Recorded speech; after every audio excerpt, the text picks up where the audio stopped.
बोलिए श्री सद्गुरुदेव की जय। सद्गुरु श्री कबीर साहिब की जय। विश्व वंदनीय संत सम्राट बंदी छोर सद्गुरु श्री कबीर साहब जी, मेरे हृदय मंदिर के आराध्य परम पूज्य सद्गुरु श्री महान साहब जी, पूजा की योग सभी संत समाज में चरण कमलों में सिर झुका के तेरे बार बंदी करता हूँ। बोलिए श्री सद्गुरुदेव की जय। सद्गुरु श्री कबीर साहब बड़े विचारमान अच्छे धार्मिक संत थे। सब जीवों का सम्मान करने वाले थे और सभी भ्रम भूल कल्पना को दूर करने वाले थे और सब जीवों को यही संदेश देते थे कि भाई जीव, तू अजर अमर अखंड नित्य स्वयं स्वरूप है। तू मनुष्य खानी में आया है तो अपने पद को जान, और मनुष्य खानी में आकर के अपने पद को नहीं जान पाया तो तू भटक जाएगा। कामी लोग तुझे भटका देंगे, क्रोधी लोग तुझे भटका देंगे, भ्रम भूल कल्पना में फंसे हुए लोग तेरी दुर्दशा कर देंगे। इसलिए तू अपने आप को जान, तो भ्रम को त्याग, और जब तू भ्रम को त्याग देगा, भूल को त्याग देगा, तेरे अंदर से सभी प्रकार का कचरा निकल जाएगा, तेरे अंदर मानवता आ जाएगी। है मानवता जब तक नहीं आवे तू दानव बन जाएगा। जहाँ जाए ता होई खुआरी, नाम अपना डुबाएगा। मानवता जब तक नहीं आवे तू दानव बन जाएगा। जहाँ जाए ता होई खुआरी, अरे जग में नाम डुबाएगा। जब तक मानवता नहीं आएगी तब तक जहाँ भी जाएगा वहाँ खुआरी होगी। जब तक तू निज पद को नहीं जानेगा तब तक जहाँ भी जाएगा वहाँ खुआरी होगी। क्योंकि तेरे अंदर निठुरता आ गई, तेरे अंदर क्रूरता आ गई, क्योंकि मानवता आ नहीं पाई। यदि मानवता आ जाती तो तेरे अंदर से सारे विकार निकल जाते। इसलिए हे प्राणी, हे चेतन जीव, तू मानवता को धारण कर, क्योंकि तू मनुष्य खाने में आया है। और मनुष्य खाने में आकर के यदि तेने और मानवीय गुणों को धारण नहीं किए तो तू अपने पद से गिर गया, विषय विकारों में फंस करके अपनी हानि करेगा और दूसरे करेगा।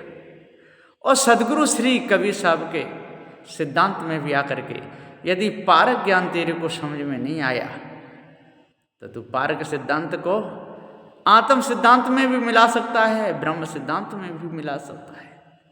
इसलिए तेरा कर्तव्य है तू सदग्रंथ बीजक को पढ़, और सदग्रंथ बीजक को पढ़ करके अच्छे प्रकार से पार की संतों के शरण में लग करके और भूल को त्याग। और भूल जब तेरे अंदर से बिल्कुल निकल जाएगी तो तू मनुष्य हो जाएगा। अष्ट महासदगुणों को धारण करके सदगुरु की सेवा कर लेना। काम क्रोध मद मोह मिनस्टर, इनको भाई तज देना। सदगुरु की सेवा करके अपने मन को तू निर्मल कर ले, और काम क्रोध मद मोह जो मिनस्टर हैं इनको तू अपने अंदर से तू त्याग दे। तेरी हानि हो जाएगी, नहीं तो तेरी बहुत बड़ी हानि होगी। तू जीव जनैया सत्य है, तेरे ऊपर और न कोई। ईश ब्रह्म आत्म परमात्म, गुरुवन का भ्रम होय। सद्गुरु श्री पूरन साहब जी ने सदग्रंथ त्रिजा में पूरा भेद बताया है, और इस निर्णय को सुन करके किसी भी संत को और राग द्वेष नहीं करना चाहिए। सदग्रंथ त्रिजा को बढ़िया तरह मन लगा के पढ़ना चाहिए, क्योंकि ये निर्णय सदगुरुदेव का है। इसमें किसी का भी कोई भी दोष नहीं है। ये निर्णय सदगुरु श्री कबीर साहब का है, और उसी के अनुसार सदगुरु श्री पूरन साहब जी ने टीका किया है ना। और यदि उस टीका को सुन करके यदि कोई तिलमिल आ जाए, कोई घबरा जाए, कुछ का कुछ कहे, तो ये ठीक नहीं है। क्योंकि सदगुरु श्री कबीर साहब ने कह दिया है कि हे जीव, तू क्यों रोता है और किसके लिए हंसता है, अहंकार किसके लिए करता है, तेरे साथ में क्या आया और क्या जाएगा, यहाँ की वस्तुएं सारी यहीं छूट जाएंगी। तू वैसे ही बिना बात के धोखे में समय गंवा रहा है। धोखे में समय गंवा करके एक दिना तन छोड़ जाएगा, और जैसी करनी वैसी भरनी भारी दुख उठाएगा। यदि धोखा में फंस करके तू अपने शरीर को छोड़ेगा तो जैसी करनी और तैसी भरनी तू भारी दुख उठाएगा। जहाँ जाएगा तो दुख उठाना ही पड़ेगा, यहाँ भी जाएगा तेरे को दुख उठाना ही पड़ेगा। तू कैसे बचेगा दुख से? इसलिए हे प्राणी, हे चेतन जीव, तू अपने आप को जान ले। भरम को जड़ मूल से अपने अंदर से त्याग, बिल्कुल त्याग दे।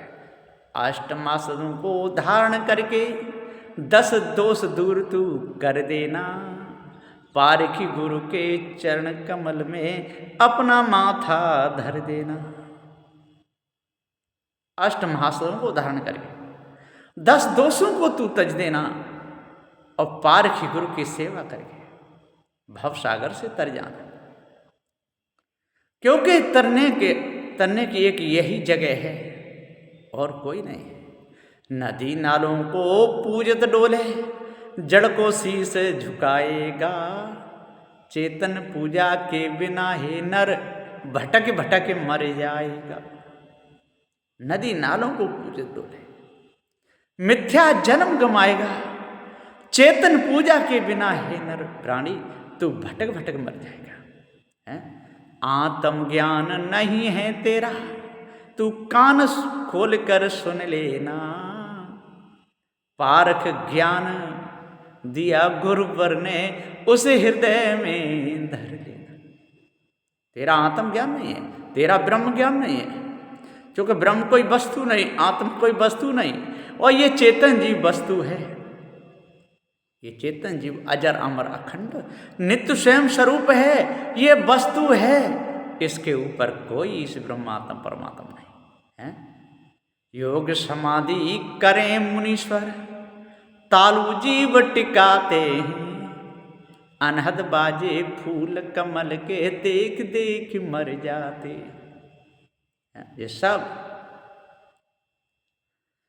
तो योग समाधि करे मुनीश्वर, तालु जीव टिकाया हो, और अनहद बाजे फूल कमल का, तामे जीव लुभाया हो। ये जीव अपने आप को भूल गया। 5 तत्व और देह अनादि, 5 तत्व और जीव अनादि, इस भेद को तू जान लेना। तेरा स्वरूप तू ही सत्य है, अरे अपने को नहीं बिसरा देना। तू ये कभी नहीं कहना कि मैं नानक हूँ, मैं भिखारी हूँ, मैं प्रसन्न हूँ, मैं ईश्वर का अंश हूँ, है कि मैं किसी जाकर के ब्रह्म में मिलूँगा। ये ऐसे शब्द तो कहना ही नहीं। अरे तू अपने आप को जान ले, तेरे ऊपर और न कोई। अरे तू जीव जनैया सत्य है, तेरे ऊपर और न कोई। इस ब्रह्म आत्म परमात्मा गुरवन का भ्रम हो, तो क्यों धोखे में फंसा है? क्यों धोखे में जाना चाहता है? अपने आप को जान, भ्रम को त्याग। ये टीका सदगुरु श्री पूरन साहब जी का है, त्रिजा है ना। इसलिए किसी भी संत को सत्य न्याय निर्णय का उपदेश सुन के तिलबिलाना नहीं चाहिए, बुकलाना नहीं चाहिए, उल्टे सीधे शब्द नहीं बोलना चाहिए। भ्रम को बढ़ा करके अपने सिद्धांत को नहीं दबाना चाहिए, क्योंकि आपका पारक सिद्धांत है। आप पारखी गुरु के शिष्य हैं, और पारखी गुरु के शिष्य होते हुए भी यदि आप भ्रम का मंडन करेंगे तो आप पारखी कैसे कहलाएंगे? इसलिए पारखी को कभी भ्रम का मंडन नहीं करना चाहिए। अरे अपनी युक्ति के द्वारा सही सिद्धांत दर्शाना चाहिए। अब निर्गुण जीव को कह दो, सरगुण जीव को कह दो, ब्रह्म जीव को कह दो, आत्मा जीव को कह दो, तो इससे तो सब गुड़ गोबर एक हो गया, एक में मिल गया। जड़ चेतन को एक में मिला दिया। इसलिए जड़ चेतन को एक में मिलाने का काम ना करें, भ्रम भूल कल्पना को त्यागें, भूल को दूर करें, मैं सभी पारखी संत गुरुजनों के चरणों में कहीं भी रहते हों हमारे पूजनीय हैं। मैं उन सब के चरण कमलों में सिर झुका करके अपना 3 बार सिर झुकाता हूँ और मैं बंदगी करता हूँ श्रद्धा भाव भक्ति से। शाहे बंदगी, शाहे बंदगी, शाहे बंदगी।